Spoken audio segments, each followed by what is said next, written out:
Assalamualaikum warahmatullahi wabarakatuh. We are from Group 6. Here we are want to presentation about the political dynamics in East Asia. First of all, I will introduce my member.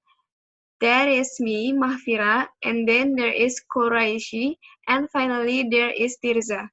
For the first material will be explained by Quraishi.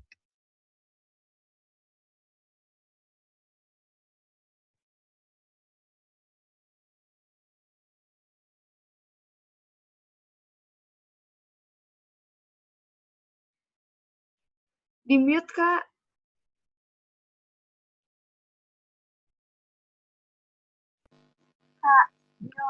Okay, thank you. Now I will present the existing approach to East Asia politics, economy, and political culture. Current study on East Asia tend to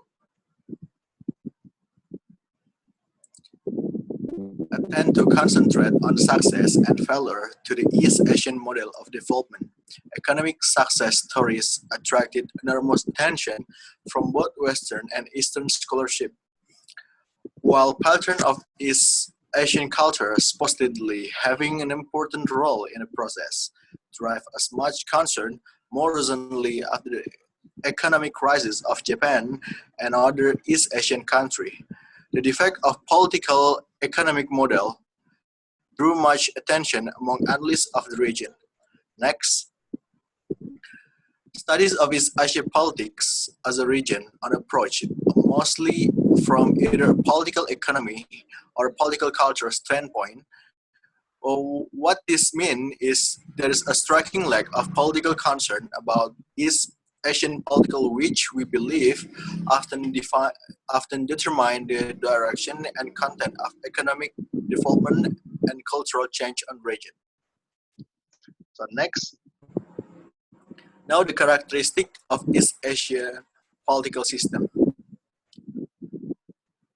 Okay, next, identify here two major characteristics of East Asia politics region. The two systems of East Asia politics affect each other, making the whole system work in Asian ways. Political power in East Asia countries has been more and less concentrated in unitary power center, thus borrowing from the field of international relations. We may call East Asian political system unipolar system. This relates to the way in which political power and political institutions are structured and thus constitute the identifier of East Asian political system. Political power in East Asia is unitary in the sense that it is concentrated in one center, be it in personal rule, a monolithic party, and some coalition of political and bureaucratic and economics elites. The unitary power center may be challenged from within power center without, but power center in East Asia have been relatively strong enough to maintain its basic resources and means for control despite significant change in several cases. So now, next, now we classify East Asian unipolar regime according to the nature of ruling group or location of ultimate power. We identify three types of unipolar political system in East Asia. The first one is the one-party system and one-man system and oligarchical unipolar system. The first one is one-party regime.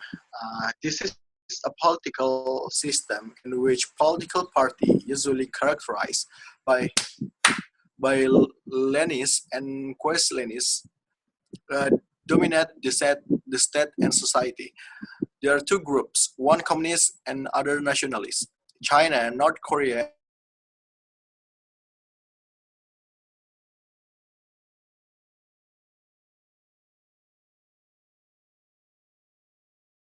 communists and capitalists, but share similar characteristic of one-part rule. North Korea and Vietnam saw a similar pattern of monopoly of power by a monolithic communist party. The second is one man rule or personal regime. In one man rule, political parties and other institutions notwithstanding, power is concentrated in the hands of one strong man. Personal rule bounds in developing society, especially in least developed areas such as South Korea.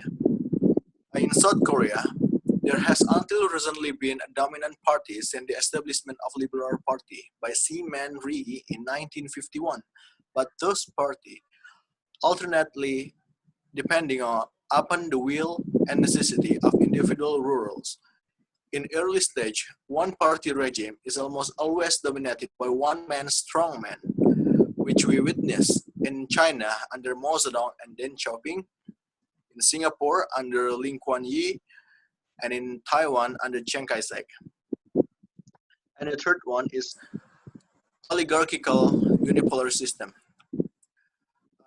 For example, like in Japan. Japanese political system is characterized here as a unipolar because it has well-established liberal democratic institutions, although pluralism exists and her political regime may be defined as a liberal democratic. Power in Japan is concentrated and distributed among small circle of conservative politicians, big businessmen, and bureaucratic of higher posts. This is why we call the Japanese regime unipolar, or more specifically, oligarchically unipolar. Japanese politics also appears to be more institutionalized and less personalized than in other East Asian countries. Japan is certainly more pluralistic, both socially and politically, than other unipolar systems in East Asia, which probably reflects the fact that Japan had early and longer experience with modernization and liberalization than other Asian countries. Okay, uh, we will continue to my friend. Okay, thank you. And now, before I explain about in this slide, I will explain a little about change and sustainability in East Asia. Change mainly occur in political, social, and economic change. In addition, change are greatly influenced, even determined by strong structural force and so are a underlying global process. Here we will discuss about how to better understand, explain, and evaluate change that have occurred in East Asia, especially since the end of World War II in 1945. The number of change is very profound. For example, Japan is a stable, prosperous, and peaceful democracy. But this was not always the case. From the beginning of the Meiji Restoration, from 1868 until 1912, until the end of World War II, there were limited experiments and democracy developed during the Taisho period from 1912 until 1926. Japan was dominated by political regime as a state that was neither liberal nor democratic.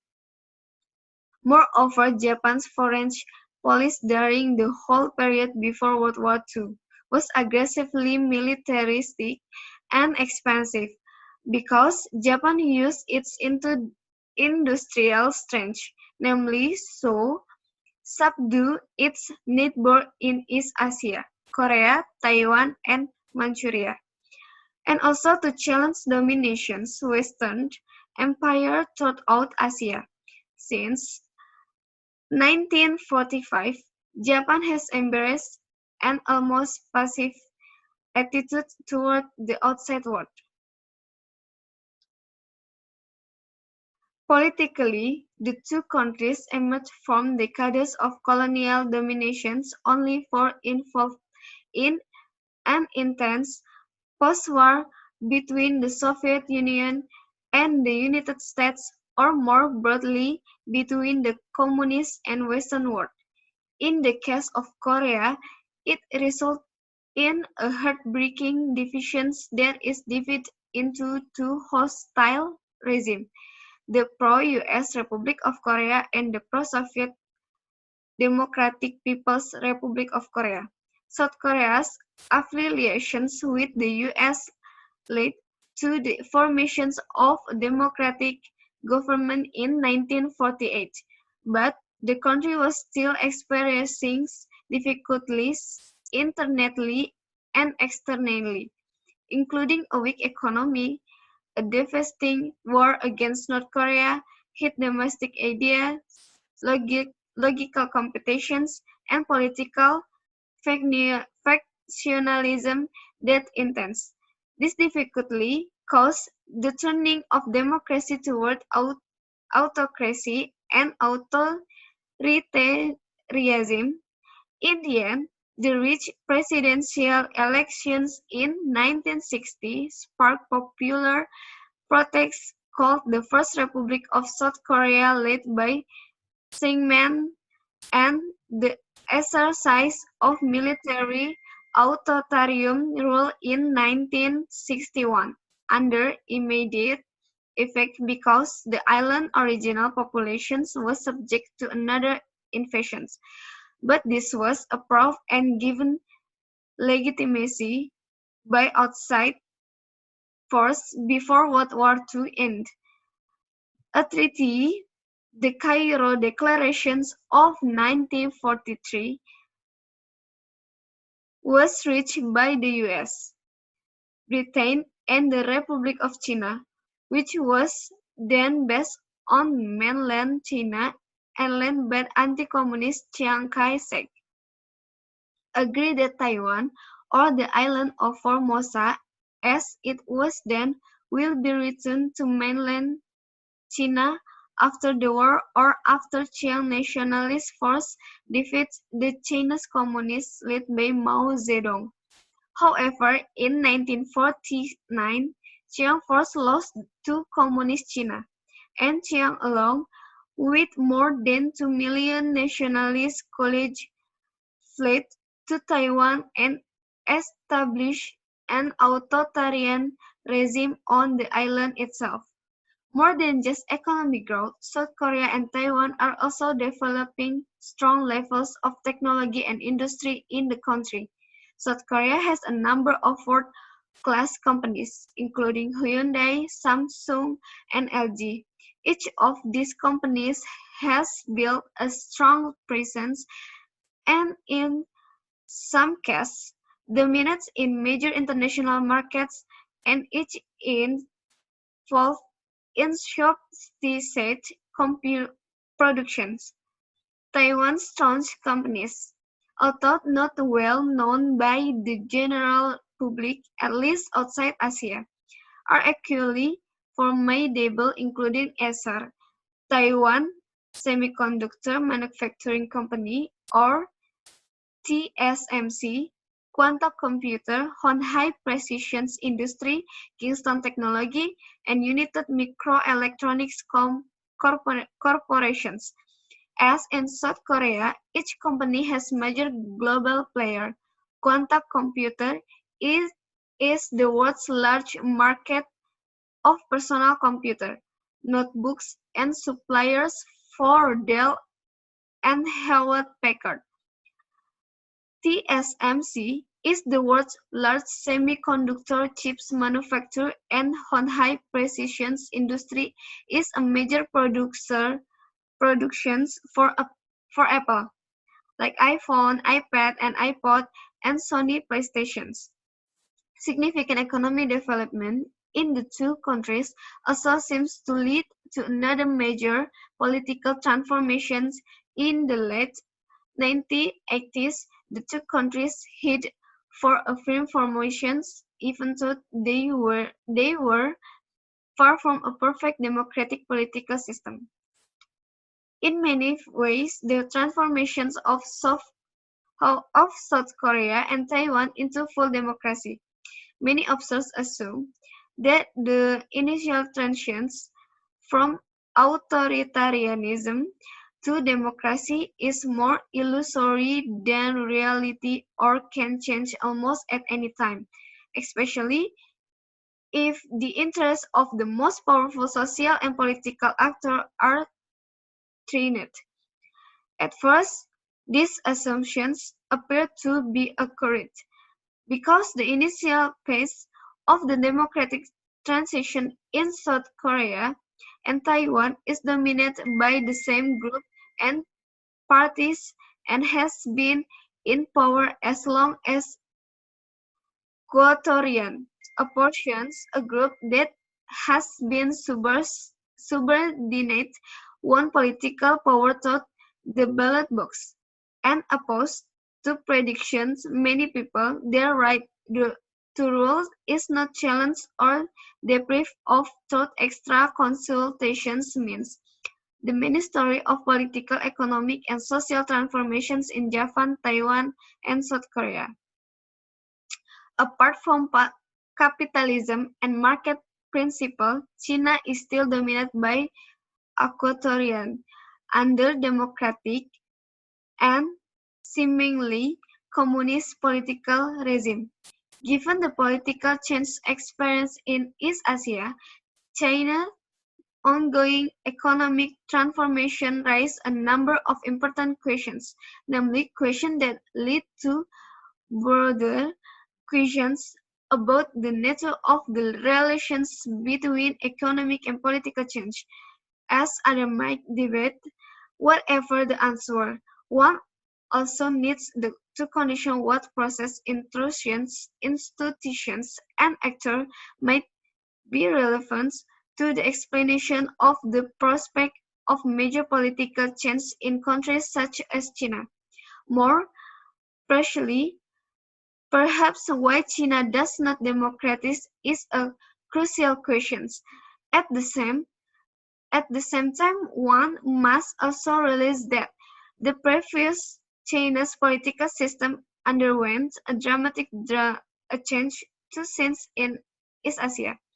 The clearest case in North Korea, which saw slight political, social, and economic change since its official birth as a communist state and society in 1948. Both North Korea's political and economic system remain deeply untouched. Condition, considerations in 2010, more than 50 years after the founding of the state, only experienced a single leadership change. And that was because only North Korea's first leader and President Kim Il-sung died of natural causes in 1994. Kim Il-sung was succeeded by his son, Kim Jong-il, in 1997. In the first dynasty of the communist regime, especially Kim Jong-il's accession is not a definite conclusion. In fact, he did not take full control until 3 years after his father's death. On December 17, Kim Jong-il died. He was succeeded by his son, Kim Jong-un, further underlining the conditions of the North Korea regime and system. Over the last few decades, the world has witnessed a significant change throughout East Asia in migration or immigration. East Asia is a source of migration to other countries, but this flow actually reverses itself. Japan, South Korea, and Taiwan are important destinations for people all over the world, especially from South Asia, Southeast Asia, and China. Comparatively, they are still quite small, but they present very important change. This challenge applies to Japan and South Korea, both homogeneous, depicted by the state itself. While pure homogeneity never really happened, this concept has a central place in the nationalist mythology of the two countries. And there will future discuss change and development by my colleague Tirza. Thank you.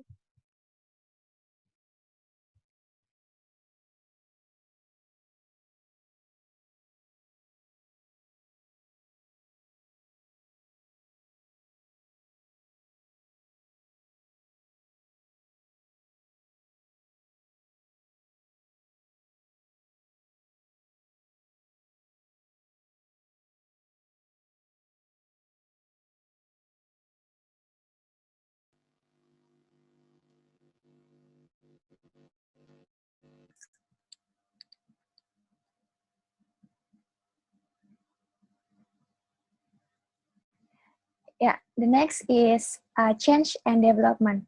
Change and development is a second thing different. However, both of these terms suggest the existence of a displacement from one condition to another condition.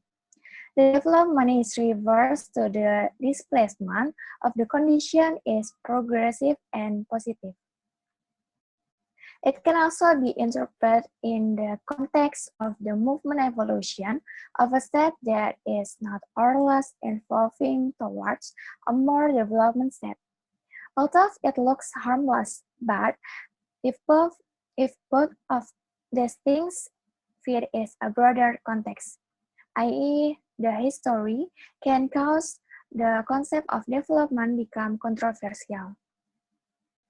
According to Vincent Tucker, 1999, the core of the problem of development is the process by which the society dominate and their destinies shaped according to the Western way, which is basically to understand the world.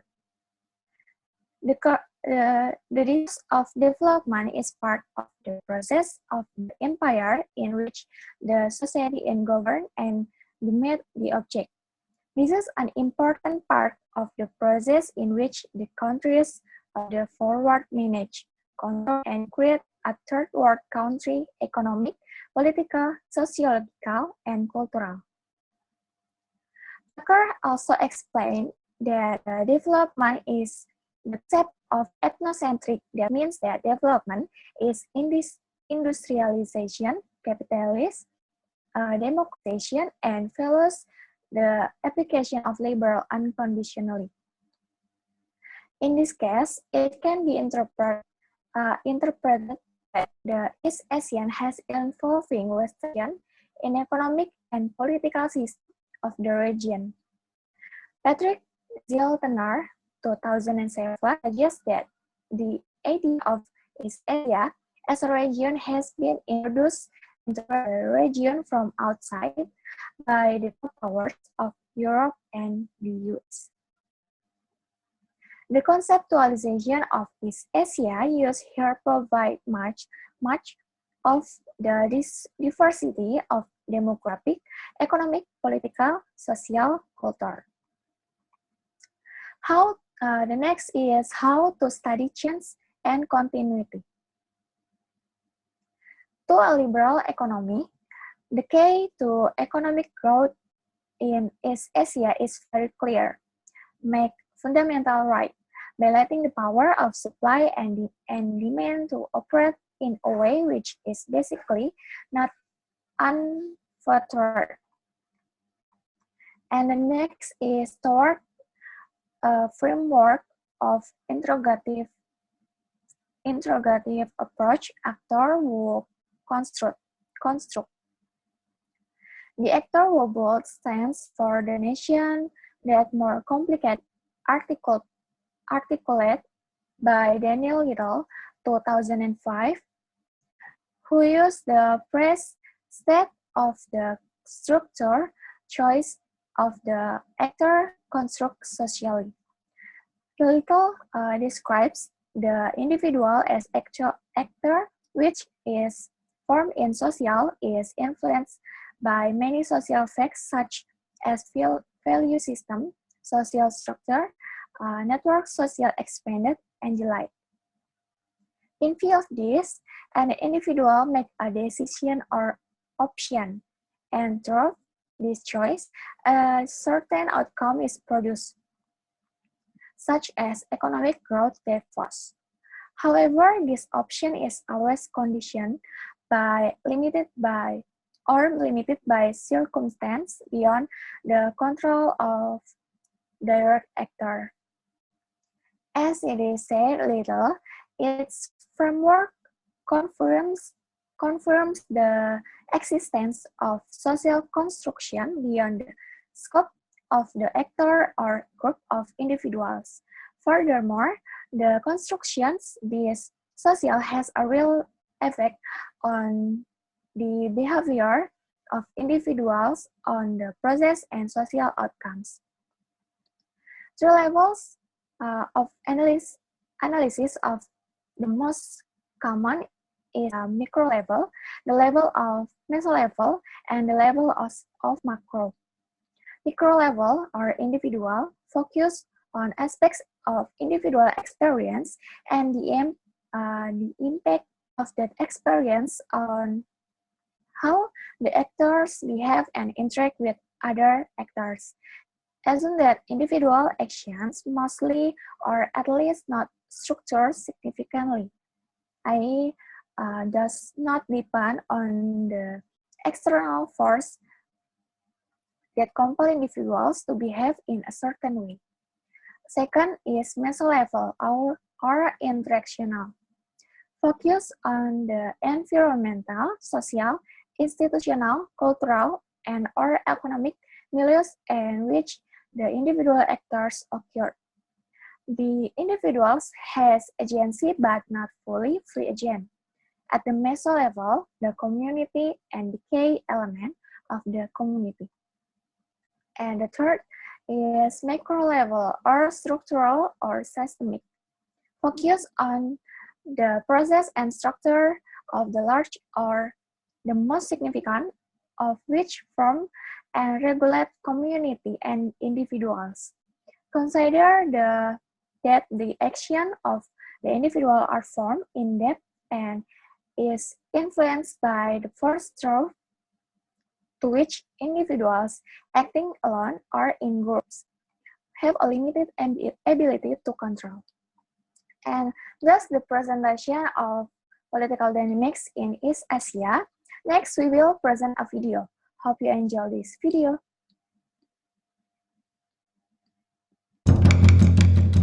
This is East Asia and the Pacific.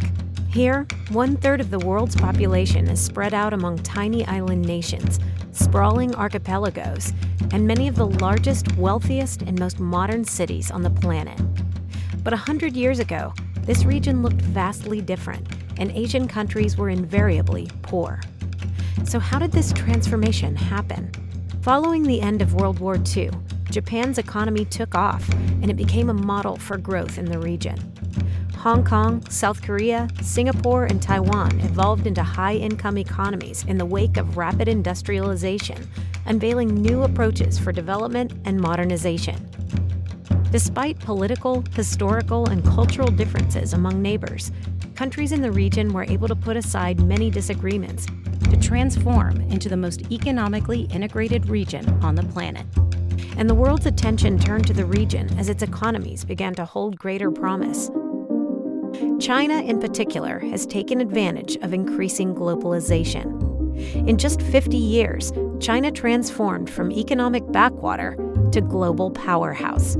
Economic reforms that began in the late 1970s set China up to become a major trading partner to the world's greatest economies. In the wake of its economic development, some in the West expected China to undergo political reform. China is the only major world economy under a communist government, and there was a belief that to continue growing in global importance, China would have to change to keep up. When China joined the World Trade Organization in 2001, the U.S. and others thought economic reform and exposure to the world economy would lead to China becoming more open politically. But while increased integration into the world trade system did lead China to embrace elements of a capitalist system, the economic gains actually served to further legitimize the country's Communist Party and reinforce an authoritarian political system.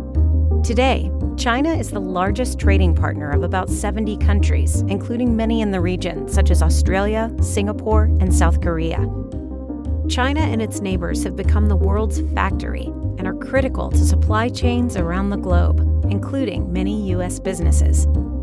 Instability here would cause major problems for the world economy. Today, China seeks to convert its economic power into geopolitical influence, both through strategic investments and military strength. One of China's biggest maneuvers is focused on gaining influence through international infrastructure projects.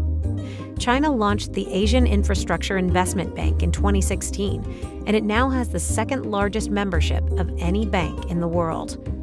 And China's Belt and Road Initiative is a massive infrastructure program that aims to connect Asia to Africa and Europe via land and maritime networks. The initiative seeks to dramatically increase China's global influence through access to shipping routes and ports. However, critics claim that many of the projects encourage countries to accumulate substantial debt and are set up to benefit mostly China. Reactions to China's ambitions across East Asia and the Pacific range from welcoming to suspicious.